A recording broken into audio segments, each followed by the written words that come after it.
सुप्रभात बच्चों। आज हम फिर कमलेश्वर रचित जॉर्ज पंचम की नाक का अगला भाग पढ़ते हैं। इसके माध्यम से लेखक कहते हैं कि अभी भी हम मानसिक रूप से गुलाम हैं।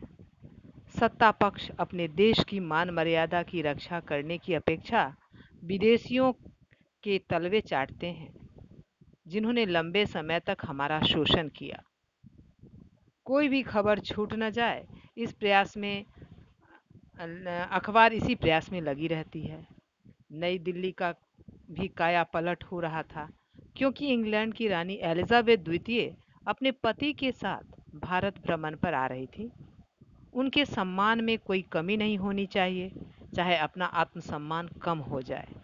भारत स्वतंत्र होने पर सर्वथा संपन्न हो चुका था। कहीं विपन्नता नहीं थी। अभाव था तो केवल आत्मसम्मान का, स्वाभिमान का। चलिए अगला भाग पढ़ते हैं। इस नाक की भी एक लंबी दास्तान है।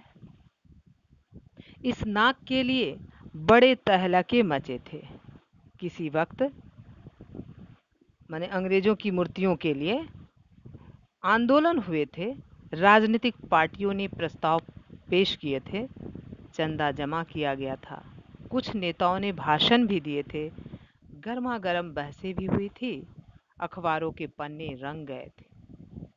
बस इस बात पर थी कि जॉर्ज पंचम की नाक रहने दी जाए या हटा दी जाए।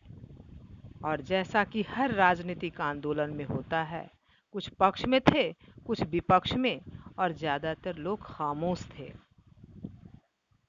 खामोश रहने वाले की ताकत दोनों तरफ थी। सत्ता पक्ष वाले नहीं चाहते थे कि जॉर्ज पंचम की नाक हटा दी जाए। वो सब अभी भी औपनिवेशिक दास्ता से बंधे हुए थे। यह आंदोलन चल रहा था।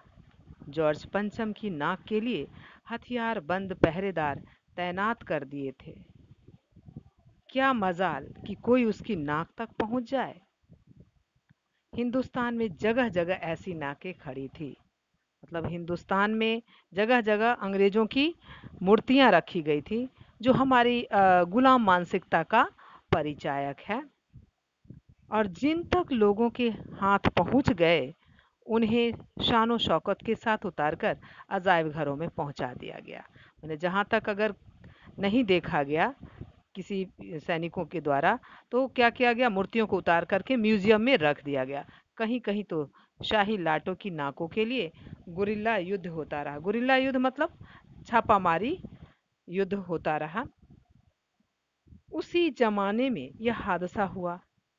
इंडिया गेट के सामने वाली जॉर्ज पंचम की लाट की नाक अचानक गायब हो गई। हथियारबंद पहरेदार अपनी जगह तैनात रहे। गश्त लगती रही और लाट की नाक चली गई। यानी यहाँ पर सुरक्षा तंत्र की खामियों पर भी व्यंग किया गया है कि हथियारबंद पहरेदार सभी जगह तैनात रहे, गश्त रात भर लगती रही, लेकिन लाट लाट माने मूर्ति की नाक चली गई। रानी आए और नाक न हो। रानी एलिजाबेथ भारत आ रही है और जॉर्ज पंचम की नाक नहीं है, तो यह तो बहुत बड़ी परेशानी का कारण हो गया। एकाएक परेशानी बढ़ी। बड़ी सरगर्मी हुई। देश के खैरमखाहों की मीटिंग बुलाई गई। खैरमखाहों मतलब भलाई चाहने वालों की मीटिंग बुलाई गई और मसला पेश किया गया कि क्या किया जाए। मतलब मसला पेश किया गया कि अब क्या करें। मीटिंग बुलाई गई जो भलाई चाहने वाले थे। वहाँ सभी सहमत थे कि अगर यह नाक नहीं है तो हमारी भी नाक नहीं रह जाएगी। अर्थात नई दिल्ली में सब कुछ संपन्न दिखाई दे रहा था, पर जॉर्ज पंचम की नाक का होना सत्ता पक्ष के लिए नाक नाक की बात यानी इज्जत की बात बन रही थी। वो अपनी नाक का कटाने से भी बाज नहीं आना चाह रहे थे। चलिए गृह कार्ड नोट करें।